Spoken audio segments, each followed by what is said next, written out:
The hidden bias that ruins your decisions every day. The truth about why you keep failing. There's a thief in your mind right now. You can't see it. You can't hear it, but it's stealing from you every single day. It's stealing your money, your time, your potential, and your future. And the worst part, you're the one who invited it in. You're the one feeding it. You're the one giving it permission to destroy your life. Decision by decision, choice by choice, moment by moment. This thief has a name.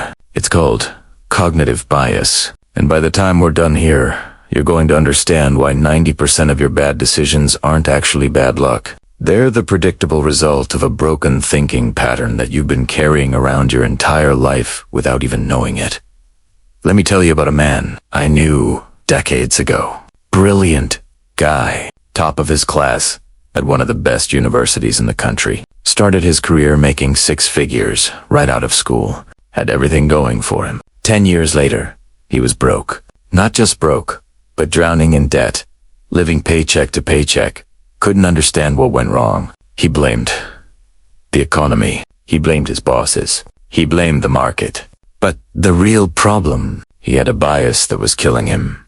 And he couldn't see it because the bias itself prevented him from seeing it. That's how insidious this is. The very thing that's destroying you is also the thing that blinds you to its own existence.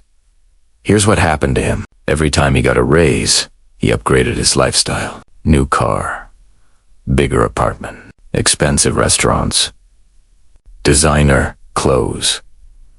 In his mind, he was successful because he was earning more than most people. That's what successful people do, right? They spend money. They show the world they've made it. But what he didn't realize was that he was trapped in something psychologists call the anchoring bias, combined with lifestyle inflation. His brain had anchored to the idea that his worth was tied to how much he spent, not how much he kept. And every time his income went up, his brain automatically adjusted his spending upward to match it. He never actually got ahead because his definition of enough kept moving further away. I watched this man for years. Watched him make the same mistakes over and over. Watched him wonder why he couldn't build wealth despite earning more than 95% of the population. The tragedy wasn't that he was poor. The tragedy was that he was rich and didn't know it. He had all the tools, all the resources, all the income he needed to become financially independent. But his own mind was sabotaging him at every turn. And this is the thing about cognitive biases. They don't care how smart you are. They don't care how educated you are. They don't care how much you earn. They'll destroy a genius just as easily as they'll destroy someone with average intelligence, maybe even more easily, because the genius thinks they're too smart to fall for mental tricks. Let me break down what's really happening in your brain when you make decisions, because most people have no idea how this actually works. Your brain is not designed to make you rich. Your brain is not designed to make you successful. Your brain is designed to keep you alive. That's it. Survival. And in the environment where your brain evolved over hundreds of thousands of years, the threats were immediate and physical. Predators, starvation, exposure, violence. Your ancestors who survived weren't the ones who thought long term. They were the ones who grabbed the food now, who ran from danger now, who prioritized immediate safety over future planning. And you inherited that brain. You're walking around in the modern world with hardware that was built for the savannah, and it's making you broke. This is where the hidden bias comes in, and this is the one that ruins more lives than almost any other. It's called present bias, and it's the reason you know exactly what you should do, but you don't do it. Present bias is your brain's overwhelming preference for immediate rewards over future rewards, even when the future rewards are massively better. You know you should save money, but you want that new phone now. You know you should invest, but you want to go on that vacation now. You know you should build wealth, but you want to feel successful now. And every single time, now wins. Every single time, your present self defeats your future self. And you wonder why you're not getting ahead. Here's the mathematics of this bias, and pay close attention because this is where it gets brutal. Let's say you have a choice. You can either spend $100 today on something that makes you happy right now, or you can invest that $100 and have it grow to $1,000 in 20 years. Logically, obviously, you should invest it. 10 times return. That's incredible. But your brain doesn't work logically. Your brain applies what's called hyperbolic discounting. It massively overvalues the present and massively undervalues the future. In your brain's calculation, that $100 today feels like it's worth more than $1,000 in 20 years, even though mathematically that's insane. And this isn't a conscious decision.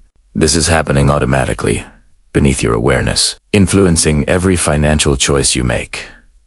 I saw this destroy countless people during my career. Smart people. Oh, hard-working people. People who understood compound interest intellectually, but couldn't overcome their present bias emotionally. They'd read the books. They'd attend the seminars. They'd nod along when someone explained the power of long-term investing. And then they'd go out and spend their money on things that depreciated to zero while their future selves got poorer and poorer. The knowledge didn't matter because knowledge doesn't override biology. You can know something is true and still not be able to act on it if your brain's wiring is working against you. But here's where it gets even worse. Present bias doesn't work alone. It combines with other biases to create a perfect storm of bad decisions. There's confirmation bias, where you only pay attention to information that supports what you already believe. You want to buy that expensive car? Your brain will find every reason why it's actually a good investment. You'll see articles about how luxury cars hold their value. You'll talk to people who justify their own expensive purchases. You'll ignore all the evidence that it's a terrible financial decision because your brain is actively filtering reality to support the choice you've already emotionally committed to. Then there's the optimism bias, where you systematically overestimate the probability of good things happening to you and underestimate the probability of bad things. You think you'll definitely get that promotion next year, so you can afford the bigger house now. You think the market will definitely keep going up, so you can take on more risk. You think you'll definitely be able to cut back on spending later, so you can splurge now. And when things don't work out the way you predicted, you're shocked. But you shouldn't be shocked. The data was always there. You just chose not to see it because your brain's optimism bias made you feel invincible. Let me tell you about another bias. That's even more dangerous, because it feels like virtue. It's called the sunk cost fallacy, and it keeps people trapped in bad decisions for years, sometimes decades. Here's how it works. You invest money, time, or energy into something. It starts going badly. The rational decision is to cut your losses and move on, but you can't do it. You've already put so much in. You can't let it all be for nothing. So you keep investing. You keep hoping. You keep telling yourself it'll turn around. And the whole time, you're throwing good money after bad, doubling down on a losing bet because your brain can't accept that the previous investment is gone forever. I've seen people stay in terrible investments because they'd already lost money and didn't want to admit defeat. I've seen people stay and die in businesses because they'd already spent years building them. I've seen people stay in bad careers because they'd already invested a decade and couldn't imagine starting over. The sunk cost fallacy doesn't just cost you money. It costs you years of your life. It costs you opportunities you could have taken if you'd just been able to let go. And the cruel irony is that the more you've already lost, the harder it becomes to walk away, which means you lose even more. Now here's the question everyone wants answered. If our brains are wired with all these biases, if we're basically walking around with faulty decision-making software, what do we do about it? How do we win when our own minds are working against us? This is where most people get it wrong. They think the solution is to try harder, to be more disciplined, to just force themselves to make better choices through sheer willpower. That doesn't work. Willpower is a finite resource. You can't fight your brain's hot wiring with determination. You'll lose every time. What you need is a system. You need to design your life in a way that makes the right decisions automatic and the wrong decisions difficult. Let me give you a specific example. Remember present bias, the tendency to overvalue immediate rewards and undervalue future rewards. You can't eliminate this bias. It's built into your neural architecture, but you can work around it.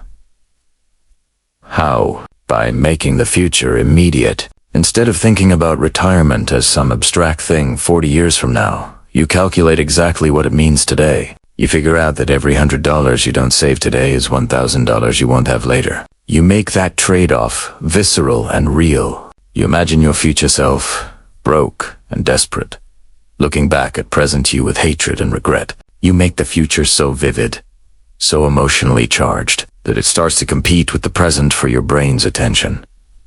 But even better than that, you automate the decision entirely. You set up automatic transfers from your checking account to your investment account the day you get paid. You never see the money. You never get a chance to spend it. You remove the decision from your conscious mind completely. This is the secret that wealthy people understand and poor people don't. It's not that wealthy people have more discipline. It's that they've built systems that make discipline unnecessary. They've automated their wealth building so that it happens whether they feel like it or not, whether they're motivated or not, whether they remember or not. The same principle applies to confirmation bias. You know you're going to seek out information that supports your existing beliefs. You know you're going to ignore evidence that contradicts what you want to be true.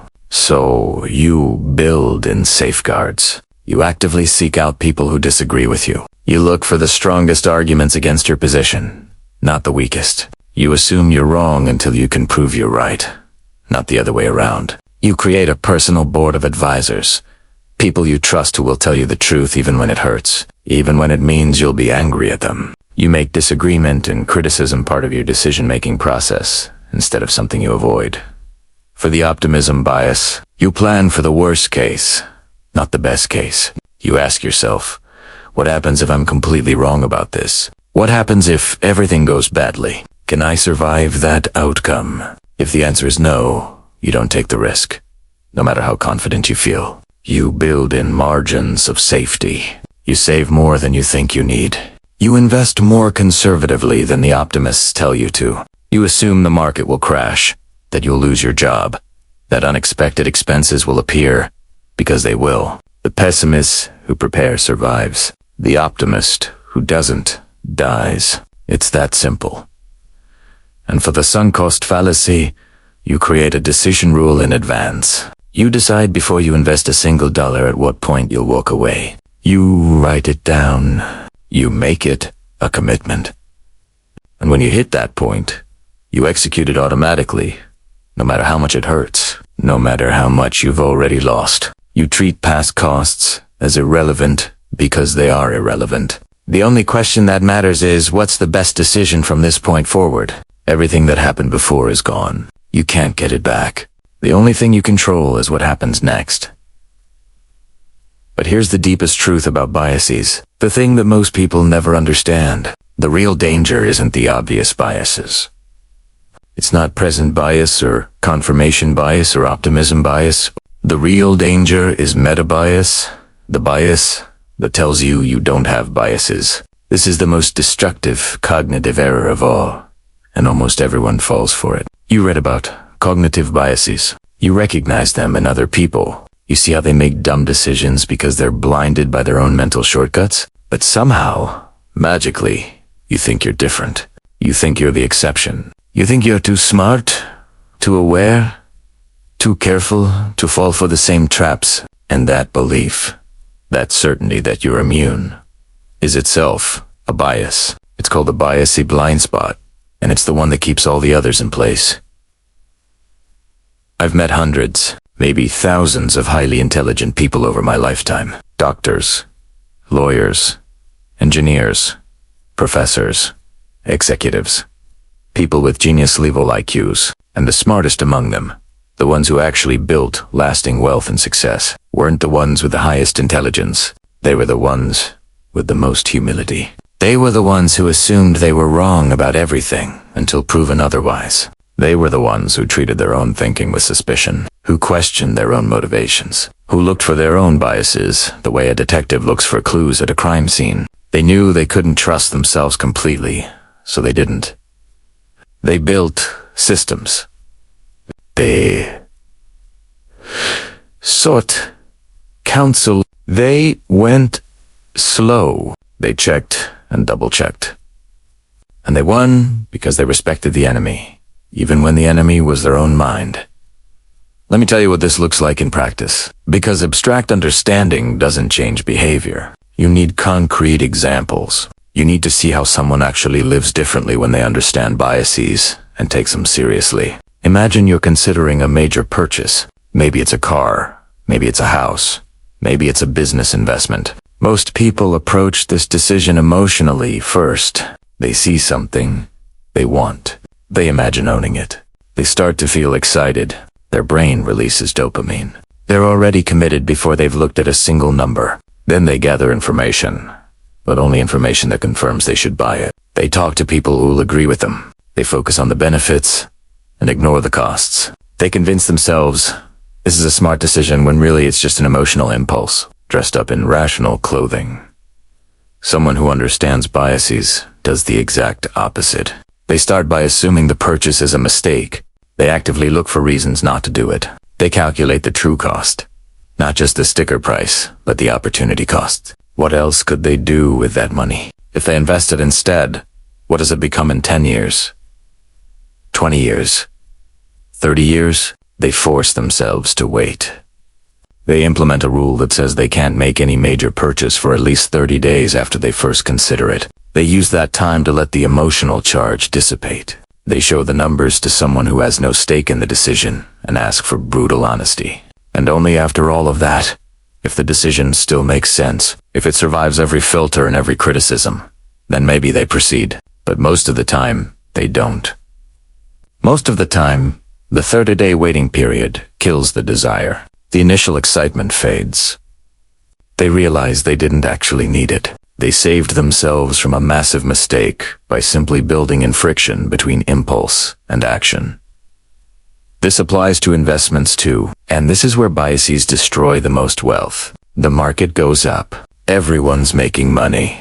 Your friends are bragging about their returns. You see headlines about stocks doubling and tripling. Your brain's FOMO kicks in. Fear of missing out. You need to get in now before it's too late. This is a bias called herd mentality. And it's the reason most people buy high and sell low instead of the reverse. They chase performance. They jump into investments that have already run up. They convince themselves this time is different, that the old rules don't apply, that everyone who warns about bubbles is just jealous or scared or doesn't understand the new paradigm. And then the crash comes. It always comes. And they lose everything because they bought at the peak, driven by emotion and bias rather than logic and discipline.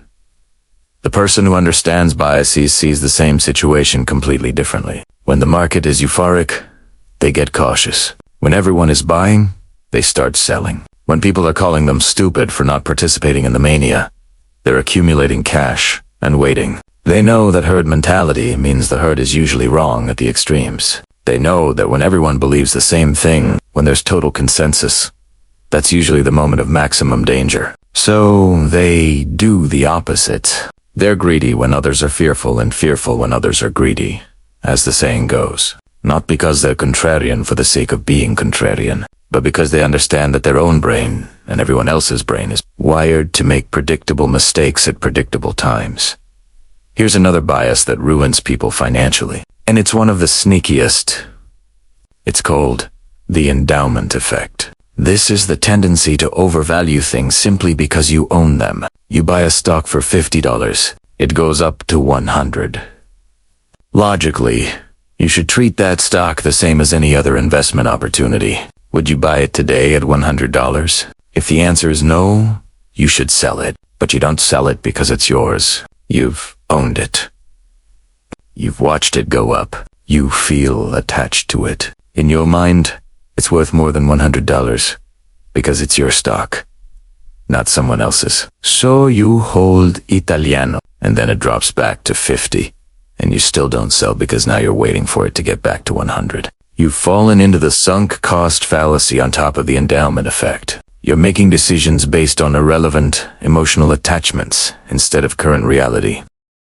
The solution. You ask yourself every single day, if I didn't own this asset, would I buy it today at the current price? If the answer is no, you sell it immediately. You treat everything you own as if you're making a fresh decision about it right now. The past doesn't matter.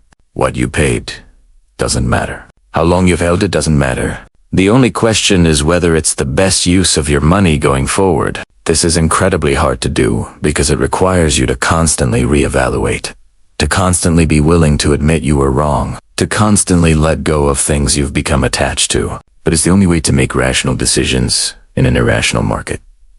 Now let's talk about the bias that affects your career and your earning potential more than any other. It's called the status quo bias, and it's the reason most people stay in jobs they hate, in careers that are going nowhere, in situations that are slowly killing them. Status quo bias is your brain's preference for things to stay the same. Change feels risky. Change requires energy. Change might make things worse, so you stick with what you know, even when what you know is terrible. You tell yourself it's not that bad. You tell yourself it could be worse. You tell yourself you'll make a change next year, but next year never comes because the bias never goes away. I've known people who stayed in the same job for 20 years, watching their salary stagnate, watching opportunities pass them by, becoming more and more bitter and resentful, but never actually doing anything about it.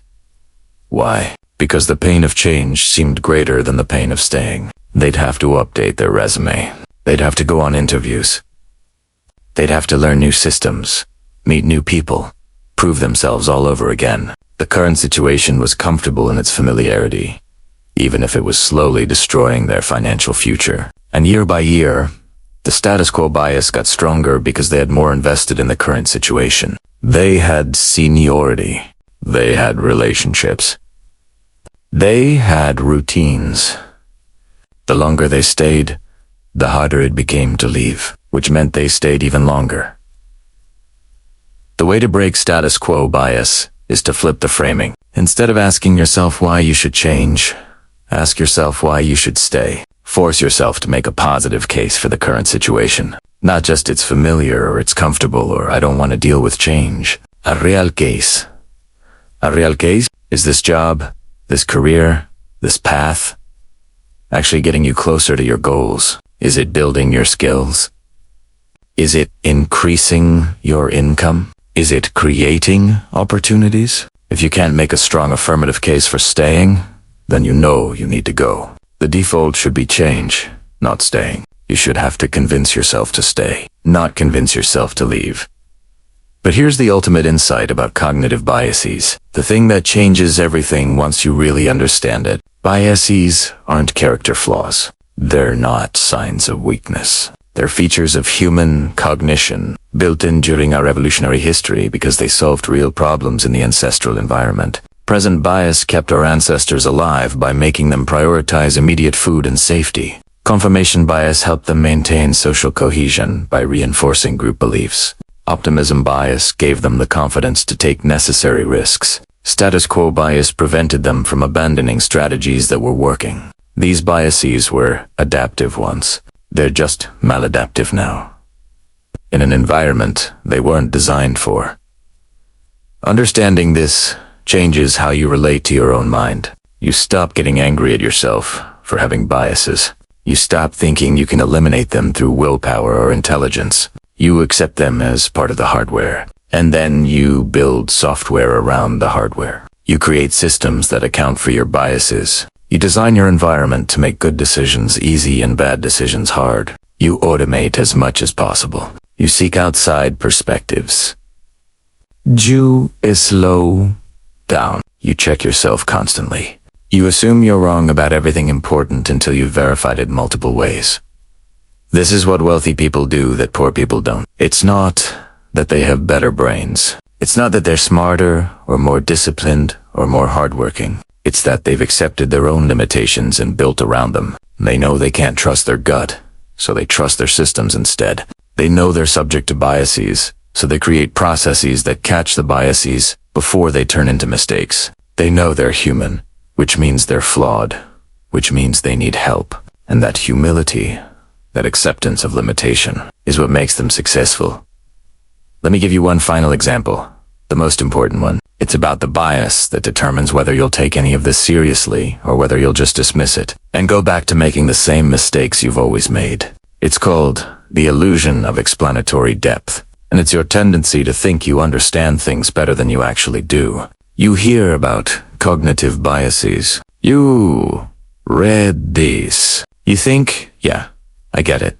Biases are a problem, and you feel like you understand, but you don't understand. Understanding would mean changing your behavior. Understanding would mean implementing systems. Understanding would mean you can explain in detail how each bias works, when it appears, how to counter it, and how to verify that you've actually countered it.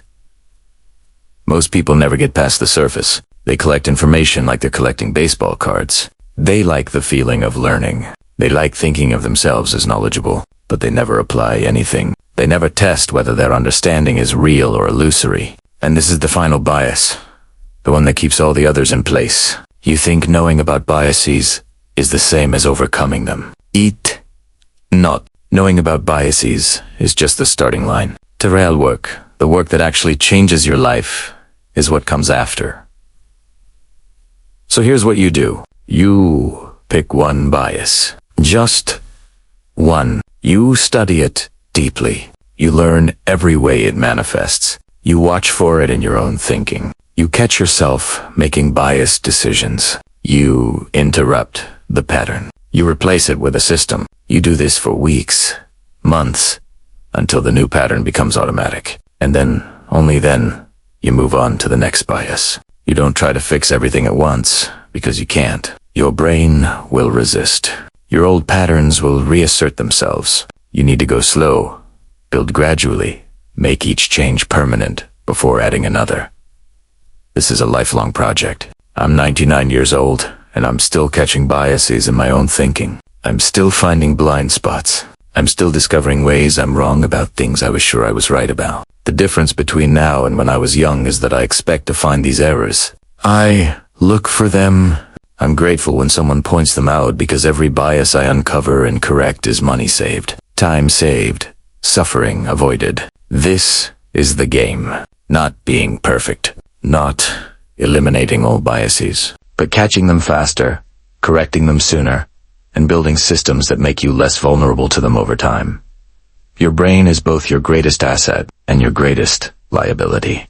The same cognitive machinery that allows you to think, to plan, to imagine, to create, also systematically misleads you in predictable ways. The people who win are the ones who recognize this paradox and work with it instead of pretending it doesn't exist. They don't trust themselves blindly. They verify. They check. They build redundancy. They go slow when their brain tells them to go fast. They question when their brain tells them they're certain. They hold back when their brain tells them to rush forward. This is the hidden bias that ruins your decisions every day. Not any single bias, but the meta-bias that you don't have. Biases that you're the exception, that you can trust your own thinking without verification. Once you let go of that illusion, once you accept that you're just as flawed as everyone else, once you start treating your own cognition with the same healthy skepticism you'd apply to anyone else's claims, that's when everything changes. That's when you stop making the same mistakes over and over. That's when you start building real wealth, real success, real wisdom. Not because you became smarter, but because you became humble enough to work around your own limitations. And that humility